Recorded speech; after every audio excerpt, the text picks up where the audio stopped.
to understand the work an archaeologist does, we need to understand that an archaeologist draws on the knowledge and the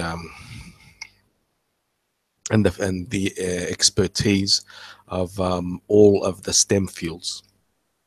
We rely on them to help us formulate and then trying to answer questions that we pose. We pose a hypothesis, and then we use data to test it and formulate a theory.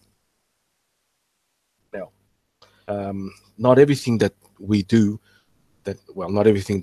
involves actual excavations. We rely, like I said, on other fields, and one of them is geology, geography, climatology, so we can reconstruct the timeline and the positioning of the peoples that we are studying, for example. Now, just a little bit of an announcement.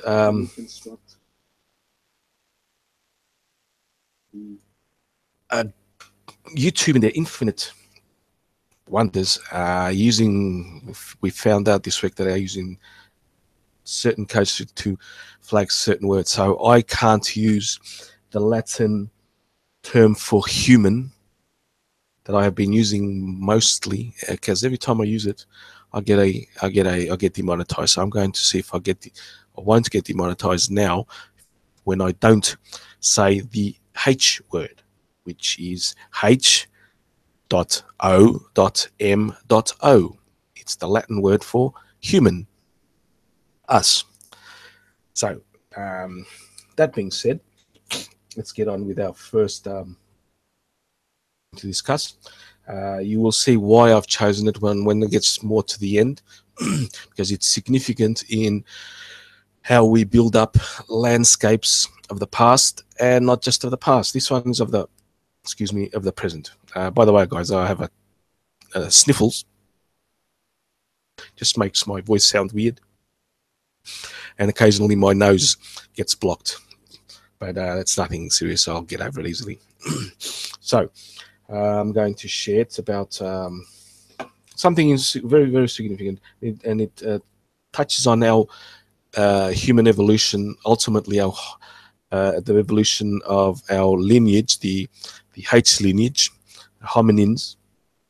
I can say hominins. That's okay because it's nothing very risque saying it. So, and share screen.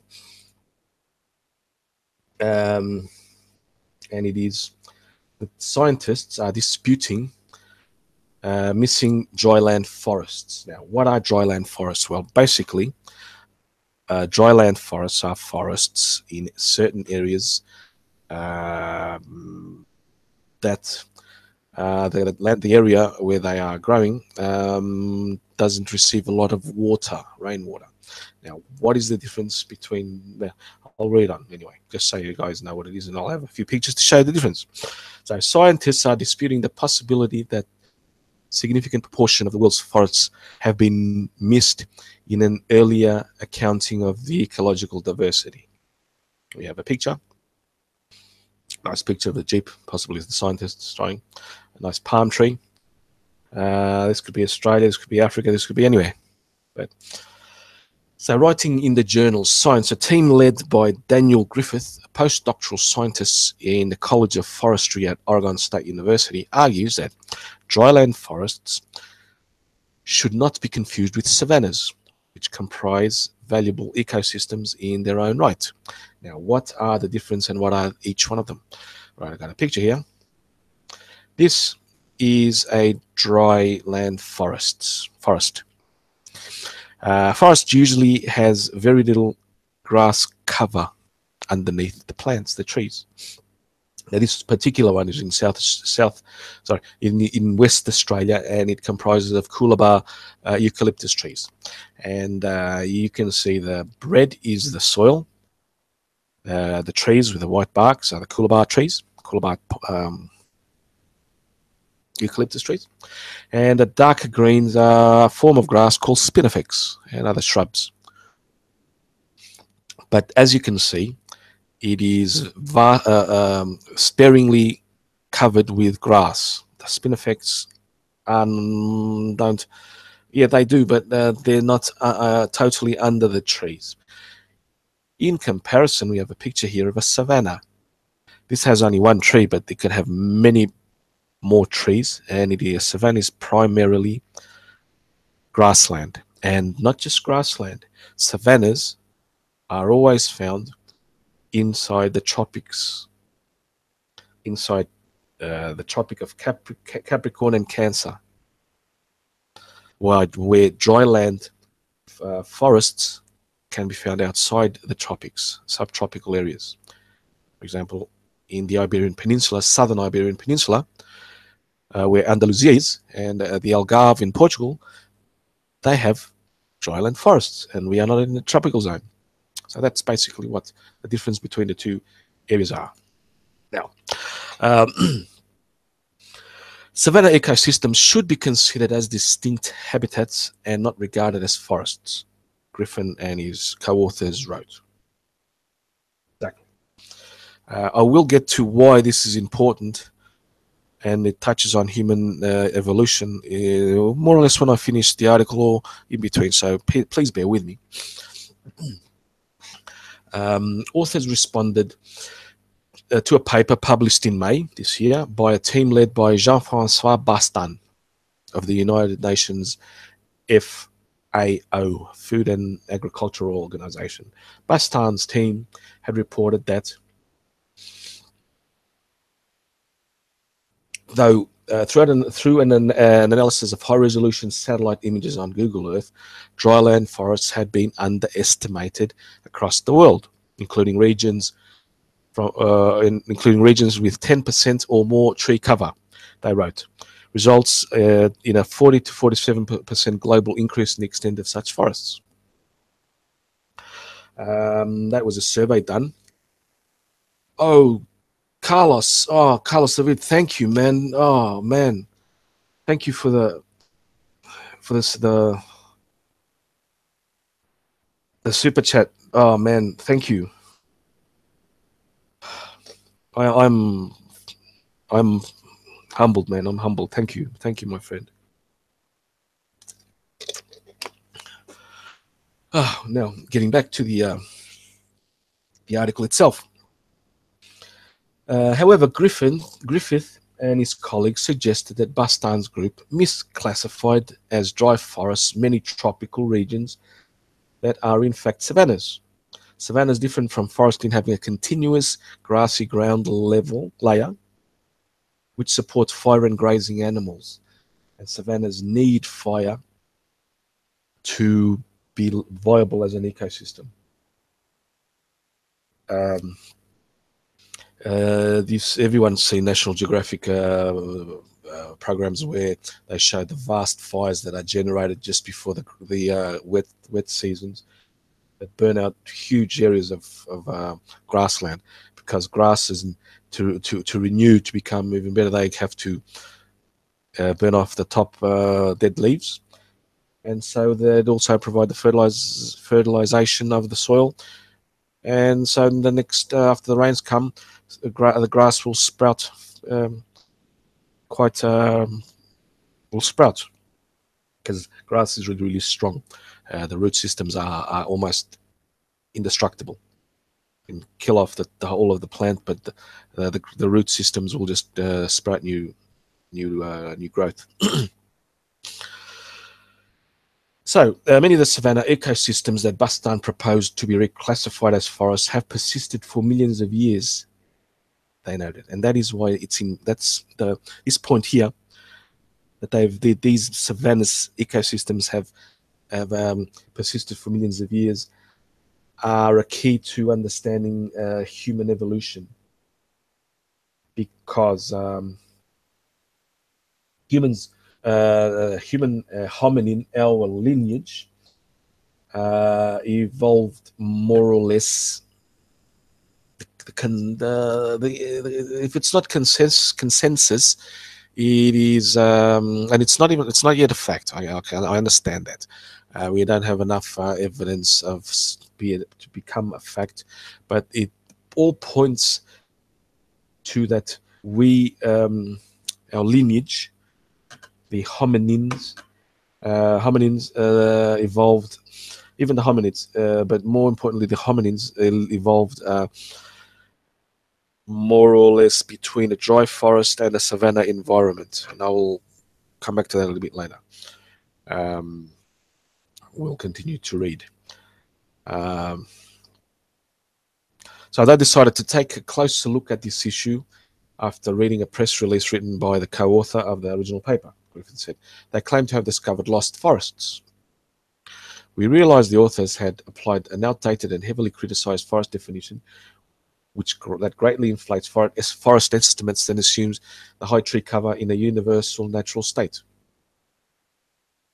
Science is wonderful. You see, you have two scientists fact checking each other, and literally fact checking each other. They are testing the models that were used to generate the data, and one got one conclusion, the other one found that the conclusions were not accurate. So the misconception about tree cover is at the heart of the conservation threats to savanna ecosystems, which have naturally variable tree cover. They could have, like I showed you guys in that picture, which I can bring it back, one tree, or they can have many trees. I don't have another, but just Google image savannas, and you'll see the differences. So yeah. Whoops, wrong one.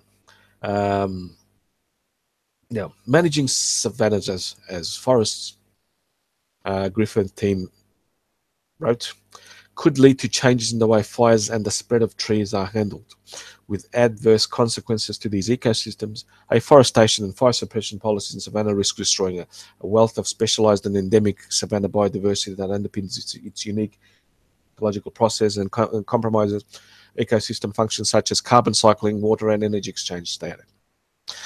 Now, this coming from, they are answering, or they are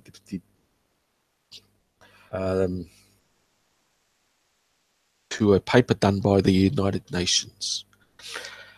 Now, the United Nations, they continue to manage the savannas that the way they are suggesting, these authors, Griffin's team, suggesting they will destroy them. They will destroy the wild. They will lead in this, animals, and not just animals, maybe plants even, into extinction.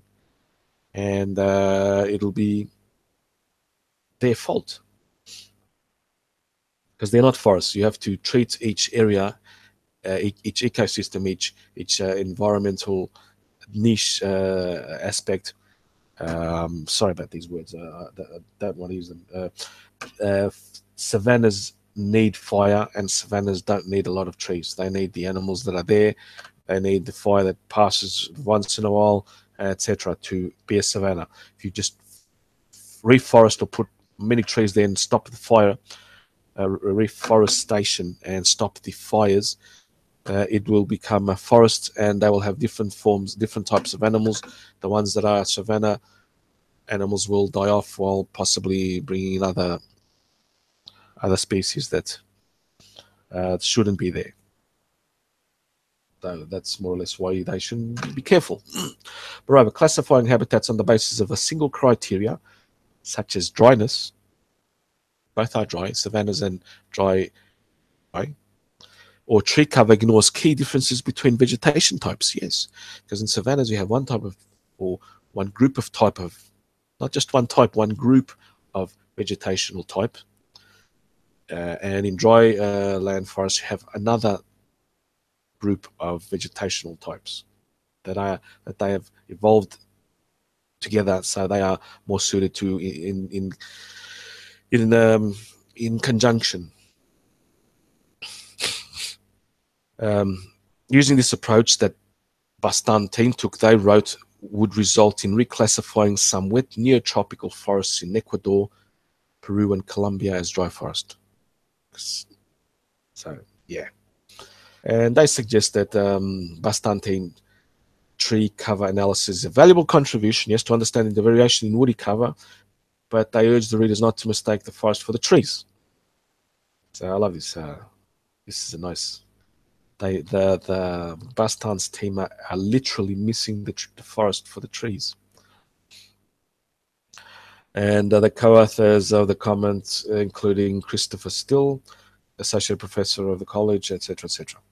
So why is this important to our evolution as an archaeologist? Now, as I said, it is mostly assumed that we evolved in an area, in a time and in an area where dry forests were merging into savanna areas, and southwest Africa, or the Rift Valley, central southern Africa, not central southern. I mean,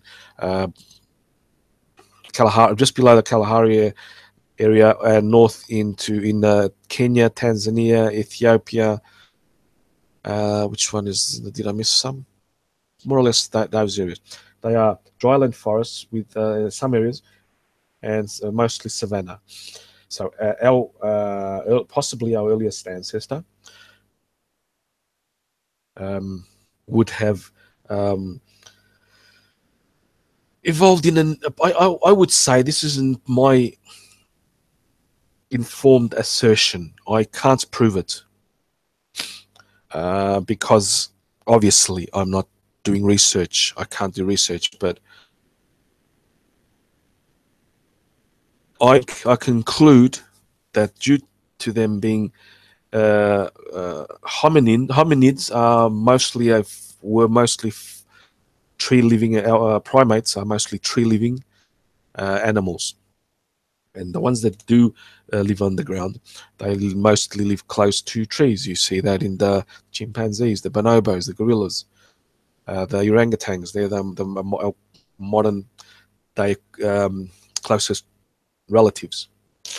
So there would have been the conditions around, let's say, 5-6 million years ago, when we sort of may have separated from the chimpanzees to becoming more hominin, human-like than we are now. They would have filled in a niche that they saw was not filled by another group of animals. We became scavengers. Chimpanzees scavenge. Chimpanzees today hunt. We would have done the same, maybe. I can't prove that, but I'm asserting from an informed guesswork of behavior from our close, inferring behavior from our closest relatives. Because of the high grasslands, that could have benefited bipedalism, which bipedalism is what is the most efficient long distance gaits that in the animals that have. We can maintain a pace. Bipedalism can maintain animals that are bipedal, mostly us basically, can maintain a pace for far longer periods of time than quadrupeds. So yeah, now there's two possible. We know that the earliest evidence of bipedalism comes from Laetoli in Tanzania, if I'm not mistaken. Footprints on a ancient lava volcanic muddy area that was later covered by a volcanic eruption, and they are around the 4-ish million years old. Then we know that Australopithecines evolved, came about, and along possibly with the earliest stone tools, but the stone tools are as you know, we're sort of still not completely sure. But H. habilis, that's H.O.M.O. habilis. Can't say the H word because I'll get a strike. We'll see. Then evolved, and we get to us today. So that's why this studies of these sort of studies from scientists doing environmental work, and then we can find the type of footprint of the environment in the archaeological record. Once you dig down the layers, there are signs there. There are evidences. There are seeds, pollens, etc., bones of animals. So we can assert what type of environment that was around the time that we are studying the the flora, the fauna, us, our earliest ancestors. So basically, yes. Now the next one, we're going a bit into culture again, especially adornments, um, necklaces, so on. That's in the form of art, and they tell us a lot about the culture of the prehistoric people, how they were used, what were they used for, who used them. You can just by those four questions obtain a hell of a lot of information. We find them by associate. We have here a couple of, we have some adornments, some pendants. As you can see the holes, they were drilled, deliberately drilled. You see a necklace with holes in and a string could have passed through them. So they basically, yes, these were used now. This comes from a Russian archaeologist from the Moscow State University. The Russian bot. No, it's Vladislav Zaitenev, a Russian archaeologist from the Moscow State University. He studied bone jewelry from the Sungir Upper Paleolithic site, and the group was led by Vladislav, and they found that many items were crafted specially for a burial purpose. So many of them were burial goods. These ones. That brings the already the associations with belief in a belief system. For example, you don't craft something specifically for an event without it having a purpose. So in this case, it was a burial purpose, while others were worn on a daily basis. And how do we know that? Because they were worn out. The ones that were buried with the user were new, unworn, freshly made, etc. The ones that were used on a daily basis, they had worn marks. Possibly these ones here. The one is in the bottom. I'm showing now. Um, the one on the top, possible that may not have a lot of no signs of use of wear, so that could have been the one-off burial artifact. While the other ones were, if they show signs of wear, they are regularly worn, as anything happens. Now, the Sungir Upper Paleolithic site is located in Vladimir region. No, not Putin, but anyway. And it's dated between 29,000 and 31,000 years. That's basically Magdalenian, if I'm not mistaken. Late Solutrean. Pre-Solutrean. Solutrean, Magdalenian. Yeah, so it's modern humans that made this, us. Scientists began to study this place around 30 years ago. The encampment, prehistoric hunters included a burial site of a 40 to 50-year-old man,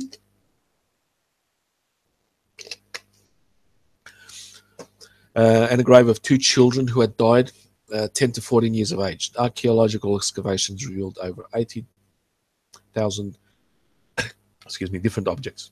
So it's very, very rich, and it's an open air site. It was not in a cave, which is even more impressive.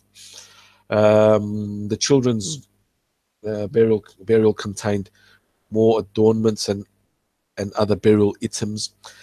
I didn't say that G word because I want to see if I don't get it's a sort of an experiment.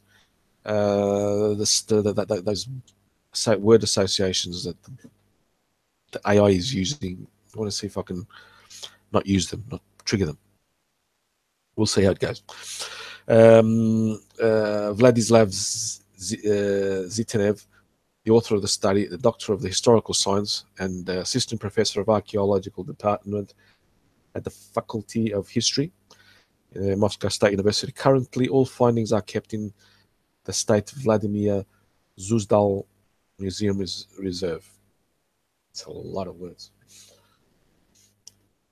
So, yeah, having studied the pendants made from the teeth of Arctic foxes, boneheads, and other personal ornaments, the scientists found out that these items were worn for a long time as they exhibited rubbing marks and other signs of tear.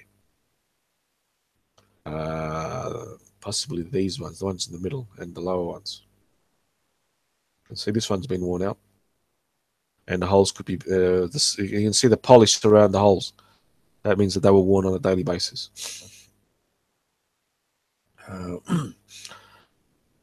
Other ornaments found in the burials were made in a hurry and didn't look so smooth or convenient. It means that they were rushed. They were crafted specifically for that ceremony. These items include a large horse figurine with a disproportionately short back lead. I don't know what that means. I apologize. Although the surface of the figurine had been polished, it was a lot of manufacturing and processing marks. So it was made sort of in a hurry. It would have taken many, many hours, hundreds of hours to make still, but it was not completely, they didn't take completely their time. So, yeah. It is still unknown why the graves of the children, I said the G word, never mind, appeared to contain so many objects, including worn ones. Again, the worn ones, we can infer that they were personal items, and some of the ones that weren't worn may have been ceremonial items. We can infer that. We don't know completely, but we can guess. Worn ones. According to one version, people used the child burial to make a sacrifice to save the community from an adversity of some kind. Offering up grave goods, possibly, such as illness or hunter. We don't know. I don't. The part of this, the article doesn't say if the deaths were caused by illness or accident or whatever, but because they were young, most likely illness. The burial items were made not only by experienced craftsmen but by children as well. One of the tusks disc found in the children's grave was made carelessly and unskillfully, as it is likely it was crafted by a kid. Or not. See, this assumes a bit. Does not. It can be a valid answer, a valid point, I should say, but it could also be someone who was not particularly skilled and wanted to try and do something for the child, for example. Even though there wasn't as much total specialization in the the Paleolithic era, there was still some specialization. There were still some members that were good at carving. There was still a member that was good at producing really good quality stone tools, etc. We infer that from observing modern hunter-gathering societies. The Australian Aborigines, for example, was one example of how we can use the data from them. Excuse me. So yeah, this one could be, but I doubt it. I'm skeptical about this. But it also, yes, but it can also have been a child, exactly, who's just beginning to learn how to craft. Sure, why not? That's another possibility. So we have, yeah. Adornments are elements of non-verbal language used by prehistoric people to tell friends from enemies. Enemies. This is no. Friends from strangers would be the correct term here. No, that's wrong. Enemies. No, no. This period of time, there were just so few humans. All human contact was not as aggressive as it could be. There could have been. There could be conflicts that arose. Yes, not saying there aren't, but in the general term, because I made a video some time ago where they found more or less contemporarily to this period, but in Western Europe, of a possible conflict, and we even have in Spain at Atapuerca, quote unquote murder, um, evidence of a put down. So yes, it's not unheard of. Now, they're studying the personal ornaments. Scientists learn more about different aspects of intercultural communication of the Upper Paleolithic period. Exactly, we can see if they were traded because we can radio isotope comparison between the materials found in some areas. So yes, excuse me, my nose is blocking and my voice is becoming more, but I apologize for that. No worries. Vladislav found out that the man and the child lived relatively at the same time, separated by several generations at most. So it's very, very close. This is confirmed by the identical style of personal ornaments found in the grave. Okay, but this type, I'm just marking the spot. This time period, cultural transmission, even though there's some, it was always evident, wasn't as changing as it became much later. Oh, come on, David, that's gross. I don't snot that out, man. Sorry, I couldn't resist.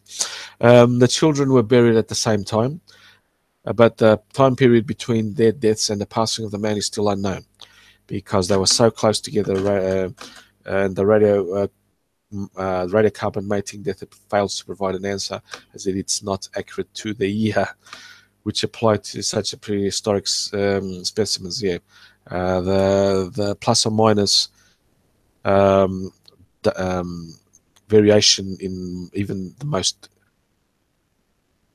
calibrated radiocarbon dates are still decades, or more than close to decades, more than decades. But anyway, they gave us an approximate results. Archaeologists turned to implicit data using the similarities between the ornaments and the grave, the goods that were found associated with the three people.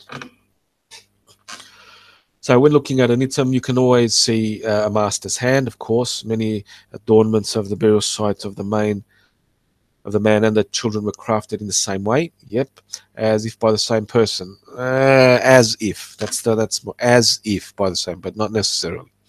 Alternatively, this technique could have been passed within the family, say from father to son, to grandfather to daughter, to tribe, to neighboring tribes, etc., etc., etc. Yes, that's why it's you have the Solutrean complex, which is a tradition of stone tools, all made very, very, very, very similar, using the same technique all over southern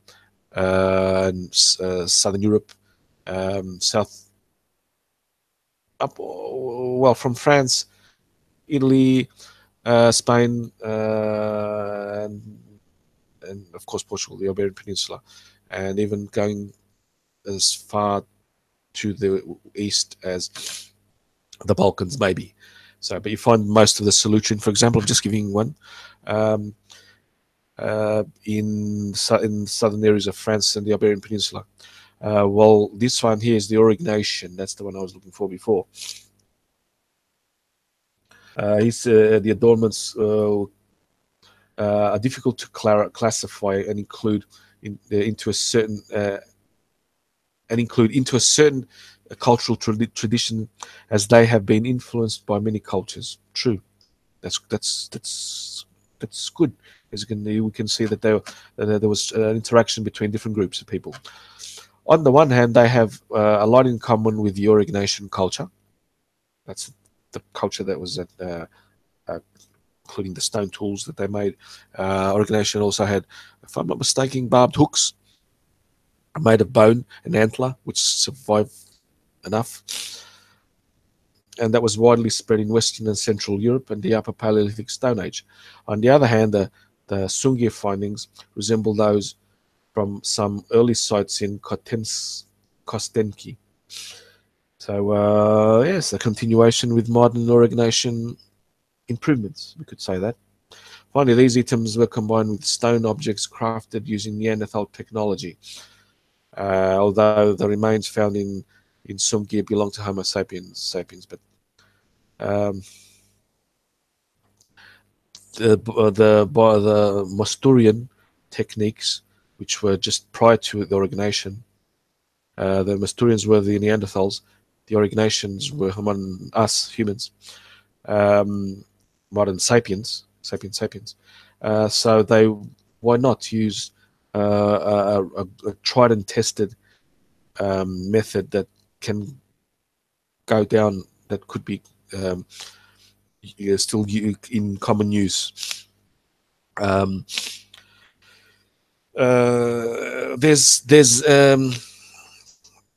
evidence that Neanderthals may have also made origination tools, but there's just the evidence that comes from Gibraltar. We don't know completely yet. We will still have to study them, find them a Neanderthals site in isolation with originations, tools, and origination culture, and then we know that they also practiced it. So yes. The Sungi adornments, the scientists found that part of them were crafted specially for the burial ceremony, and other ones were used on a daily basis. The man and the children lived roughly at the same time, generation or two. That's not long. That's for 25, 50, 60 years, possibly.